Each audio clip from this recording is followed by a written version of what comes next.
Certainly. Here is Section 1, The Sparks of Hatred, written with a minimum of 700 words.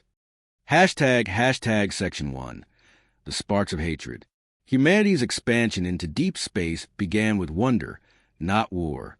In the early decades of interstellar colonization, humans approached the stars not as conquerors, but as explorers, scientists, diplomats, and pioneers eager to meet new life, discover new worlds, and understand the cosmos.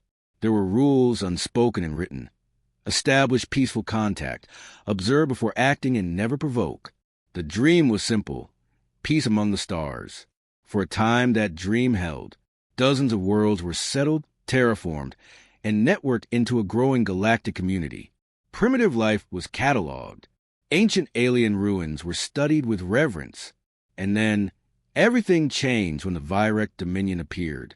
The Virek were not discovered through peaceful contact or shared curiosity. They were found in fire. The first human-Virek interaction came on the fringe colony of Icarus 9, a planet barely 50 years into settlement. It had no military value, only a thriving agricultural population, and a few scientific installations. There were no warning shots, no communication, no declaration of hostility.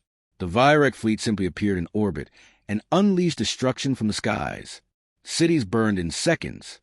Crops vaporized. Communication relays went dark. A single automated emergency drone made it back to human space with fragmented data, atmospheric ignition signatures, high-energy plasma trails, and haunting video of terrified colonists running from ash storms that never came from nature. Within hours, over 100,000 lives were erased. Panic followed, of course. Humanity, still new to galactic diplomacy, scrambled to understand what had happened. Initial hypotheses speculated it was a misunderstanding, a test gone wrong, or perhaps the Virek had mistaken the colony for a threat. Efforts were made to reach out.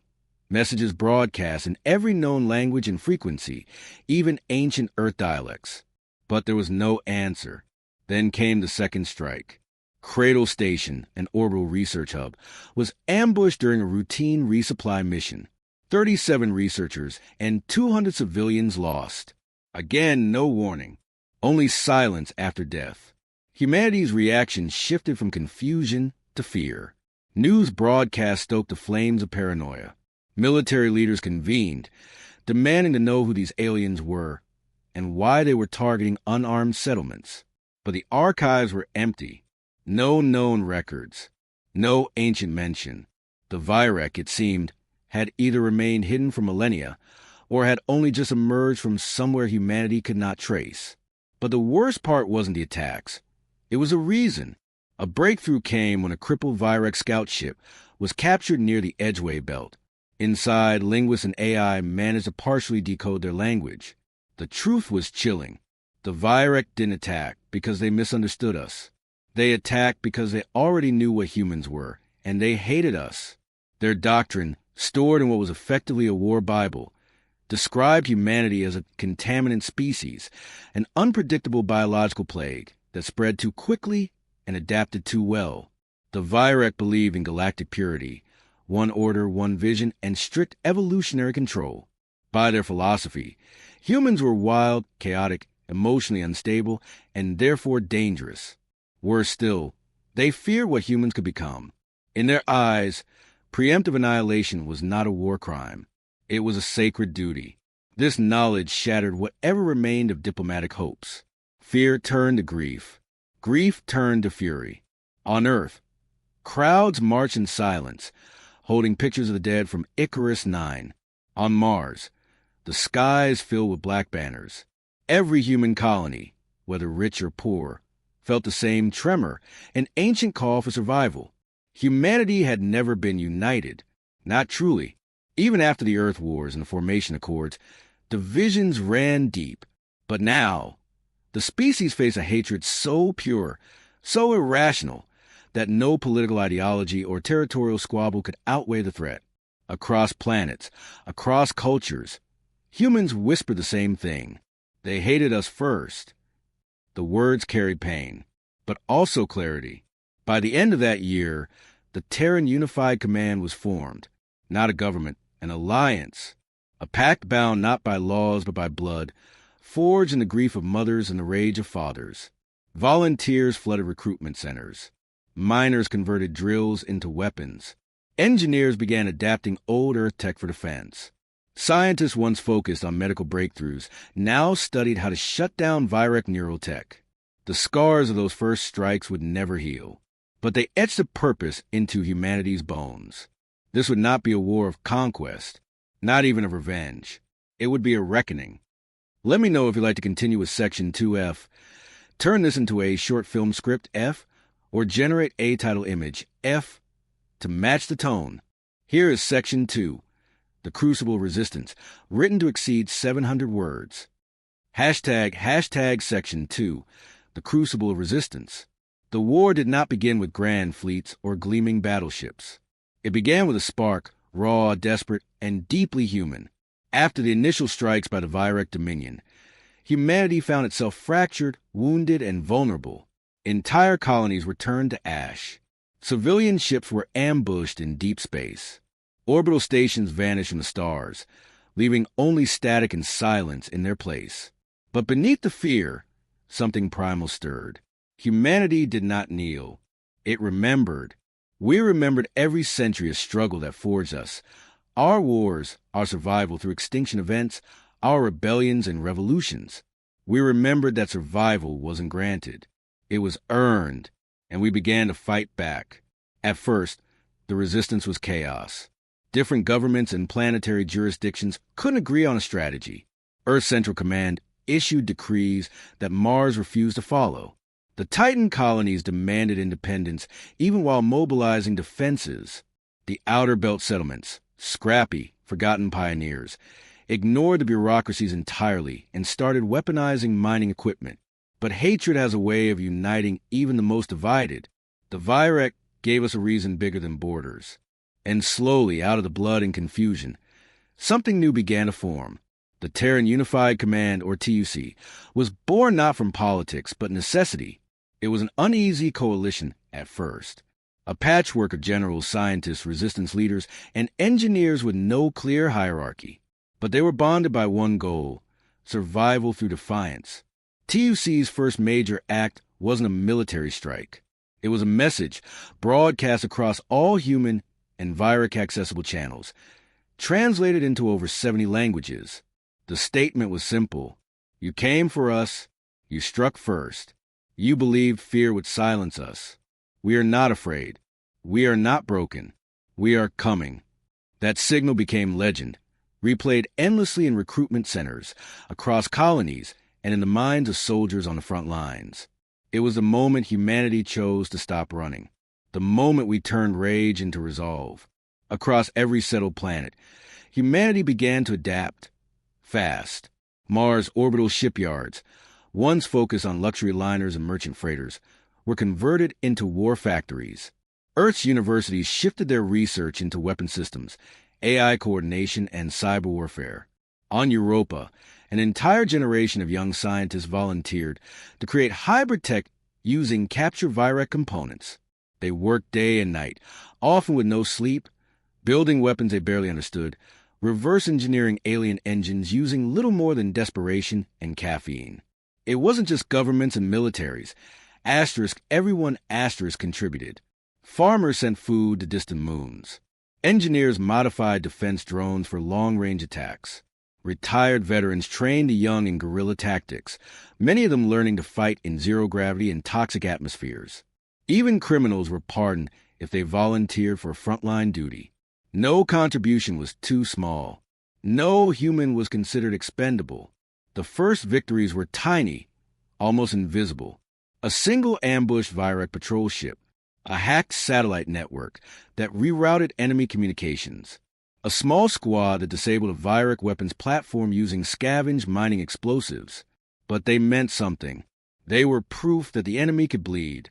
One of the earliest and most famous figures to emerge was Commander Alara Voss, a former deep space cargo pilot who led a strike on a Virek fuel supply convoy using nothing but 6 refitted transports and a suicide charge rig from a damaged reactor core.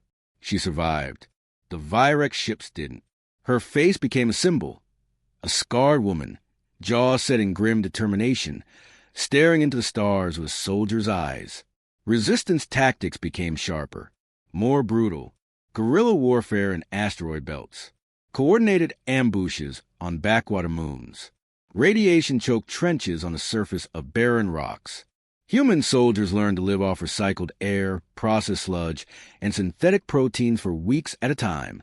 They fought without sleep, without backup, and often without hope. But they kept winning. Not every time, but often enough to shake the Virex belief in their supremacy. In time, humanity began capturing more Virex ships, salvaging their technology, and adapting it into our own designs. Where they relied on elegant precision, we favored rugged durability. Where they used drones and centralized command, we used decentralized swarm tactics and chaos. They thought our disorder was weakness. They learned it was a strength. And perhaps the greatest evolution wasn't technological, it was cultural. Humanity, for the first time in its existence, began to see itself as one. Earth no longer stood above Mars. The colonies no longer bowed to the inner systems. There was no time for petty pride. Everyone bled the same. Everyone lost someone. The shared trauma of extinction forged a unity no treaty ever could. And in this crucible, humanity changed. We stopped hoping for peace. We stopped asking why they hated us. We only cared about one thing now: finishing it. Would you like me to continue with Section 3F? Adapt this into a video voiceover script F, or create a cinematic poster image F for this chapter? Certainly. Here's Section 3, the offensive turns written to exceed 700 words. Hashtag Section 3, the offensive turns. By the third year of the war, humanity was no longer defending. It was hunting. What had started as a fragmented, reactive resistance had transformed into a tightly coordinated, ferociously aggressive force.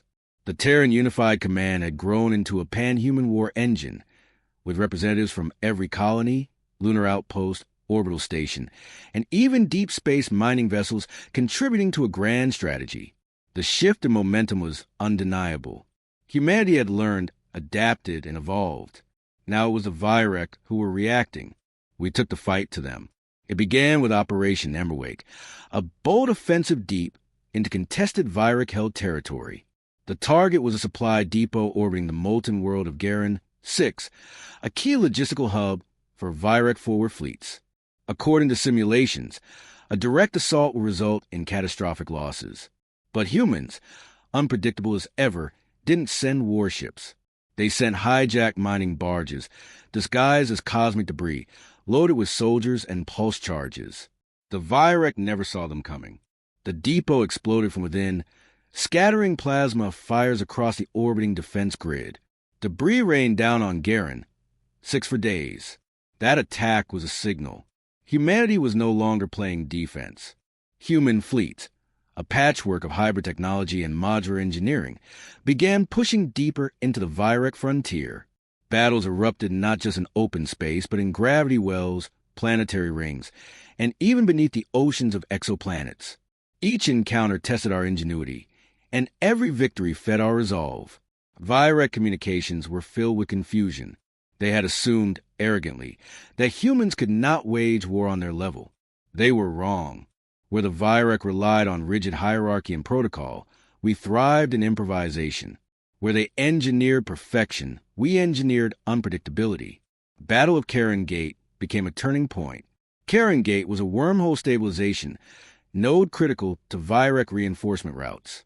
Rather than attack with ships, TUC forces lured the Virex into deploying a battleship formation near the gate, then launched a massive decoy fleet made of hollowed-out cargo holds fitted with signal amplifiers. While the Virex concentrated fire on ghosts, human commandos infiltrated the gate station, using thermal cloaks and sealed suits. They overloaded the station's singularity core with antimatter condensers and blew it to pieces, collapsing the wormhole and trapping an entire Virex fleet light years from any support. The victory didn't just cripple Virex logistics. It shattered their sense of control. As the offensive grew, so did humanity's reputation. The Virex began to speak of the flame species, a term born from the relentless, burning will of human soldiers. Stories spread among their ranks of human troops fighting with limbs torn off, of survivors crawling out of wrecked ships only to launch ambushes minutes later. Some Vyrek commanders refused to engage in direct combat, rerouting patrols away from human sectors entirely. Fear had infected them. We had become the nightmares. But the cost was high. Entire generations grew up on warships and bunker worlds. Children learned to handle weapons before they could spell their own names. Food was rationed. Sleep was rare. Soldiers rotated through months of zero-gravity conflict zones, suffering radiation poisoning, limb loss, and neural trauma. The lucky ones came home in pieces. The rest became names on stone walls. In the vacuum of stars, war had no songs, no victory parades, only silence, broken by the occasional transmission from a dying outpost or the pulse of weapons fire echoing across empty voids. Yet even in that darkness, there were moments of fierce, unshakable hope. The Unity Offensive saw all major human colonies launch simultaneous assaults across 5 systems, coordinated through a new AI known as Cortex-9, designed to process battle data from hundreds of real-time engagements. For the first time, human war strategy moved faster than Vyrek prediction models. It wasn't just brute force. It was a dance of calculated chaos. Each strike was a masterstroke. Sabotage squads disabling planetary shields with EMP storms, orbital strikes masked as meteor showers, stealth ships delivering fusion mines into Vyrek dry dock facilities. What made it worse for the Vyrek was that each battle featured human commanders who didn't just follow orders. They broke them when necessary. They innovated. They refused to think like machines. This phase of the war birthed legends. Heroes etched into the very soul of human history.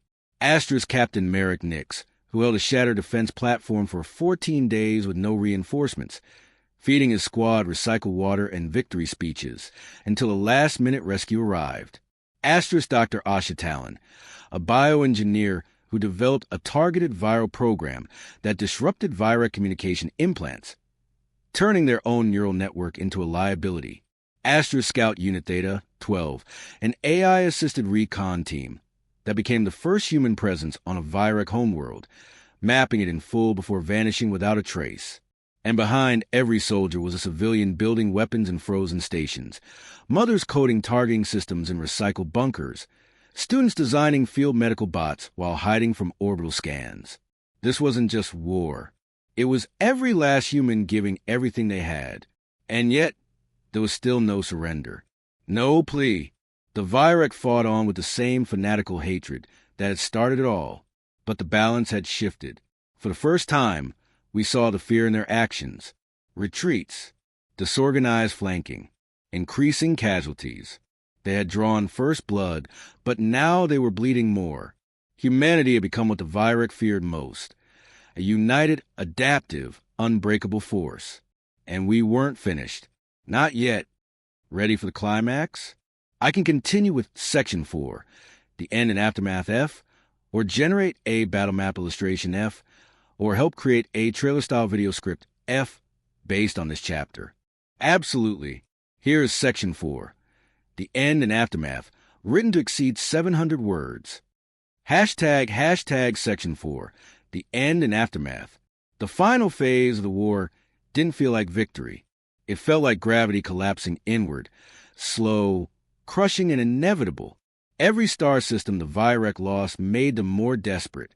Their communications shifted from structured commands to fractured, frenzied transmissions, interrupted prayers, battle cries, and cries for salvation from gods that had long since stopped listening. They had started the war with order and arrogance. They would end it in chaos and ruin. The Terran Unified Command saw the moment and seized it. Operation Ashfall was a culmination of 1,000 sacrifices, a multi-pronged assault targeting the Vyrek core worlds, the very heart of their empire, hidden deep within a nebula cloud that obscured long-range scans and navigation. Getting there alone had cost dozens of lives. Scouts fried in ion storms, pathfinders lost in time dilation, entire fleets swallowed by stellar anomalies. But we made it. The assault began not with a bang, but a silence. Human warships, retrofitted with anti-scanning hulls and stealth drives, drifted into orbit above the Vyrek throne world of Koralneth, cloaked beneath the gravitational tides of its twin suns. For hours, they waited unseen, unheard. Then, With precision that seemed almost divine, the hammer dropped. 3 orbital defense stations were annihilated in the first minute. Planetary shields cracked under synchronized railgun bombardments. Dropships followed, spiraling through the atmosphere under heavy fire, delivering ground teams that had trained for years for this singular moment. The surface of Korolnev, once a monument to Vyrek supremacy, became a graveyard. They fought like demons, but we fought like survivors. Elite Vyrek shock units hurled themselves into hopeless charges. They used civilians as shields. They rigged entire cities to explode, sacrificing millions to buy time. But no measure of desperation could stop what we had become. For every soldier we lost, a dozen more pressed forward, driven not by hatred, but by purpose. Humanity was not seeking revenge. We were ensuring it would never happen again. On the third day, the command spire fell. The Vyrek High Conclave, a body of ancient minds wired into an organic hive of thought, was torn apart by close-quarters combat inside their own sanctum. It wasn't a grand battle. It was quiet, brutal, personal. When it was over, a single sentence was transmitted across all Terran frequencies. The fire has reached the heart. That was how the war ended. No peace treaty. No surrender ceremony. No banners or anthems. Just a broadcast, followed by silence. Human forces remained on Korolnev for 3 months, dismantling infrastructure, neutralizing bioengineered threats, and documenting every inch of the planet. What we found confirmed the worst. The Vyrek had been preparing for the extermination of humanity, not just physically, but culturally. Archives of Earth languages decoded and marked for deletion. Genetic libraries meant to reconstruct human DNA for experimentation. Psychological studies built solely to find ways to shatter human will. It was genocide wrapped in scientific precision. But they had failed. We didn't just survive. We finished it. Back home, the news spread like a whisper at first, numb disbelief, followed by cathartic collapse. Families who had waited years for word of loved ones finally got their answers, some joyful, most not. Memorial services ran for months on every planet. The casualty list scrolled endlessly across screens. Humanity had paid for its survival in blood. Every name carved into the wall of resolve on Earth's rebuilt capital was a reminder. Peace wasn't won. It was claimed. And yet, something else was born in the aftermath. Unity held. Where past wars had fractured humanity, this one had fused us. Political systems were formed under the Terran Accord, a decentralized network of autonomous worlds bound by shared values, liberty, resilience, and vigilance. A new council was formed, not to rule, but to remember. Their sole mandate: ensure no threat like the Vyrek would ever rise again, and if it did, that we would face it together. Culturally, everything changed. Artists painted murals on hulls of surviving warships. Poets composed epics of asteroid battles and suicide missions. Children played games called Flameborn, role-playing as engineers and scouts rather than superheroes. The war was no longer just history. It was myth, a shared legend that reminded us of what we could become when everything else was stripped away. Some soldiers never came home, not because they died, but because they couldn't. Some remained on the edges of space, patrolling dead zones, keeping watch. Others vanished into silence, unable to reconcile the peace they had earned with the violence it took to achieve it. They became ghost stories, respected and pitted in equal measure. One monument on Mars said it best, carved into obsidian: "We did not choose this war, but we chose how it ended." And still, humanity moved forward, not with arrogance, but with the hard-earned wisdom of survivors. We rebuilt the colonies, terraformed new worlds, and seeded life where once there was only death. But we kept our armor close. Our fleets never fully disarmed. Our veterans trained every generation after them, not to glorify war, but to prepare for the day it might return. Because we had learned something fundamental. The universe is not fair. It is not merciful. And sometimes they hate you first. But if they do, you finish it. Let me know if you want a full epilogue bonus scene F, a YouTube narration script F, or a series continuation idea F based on this universe.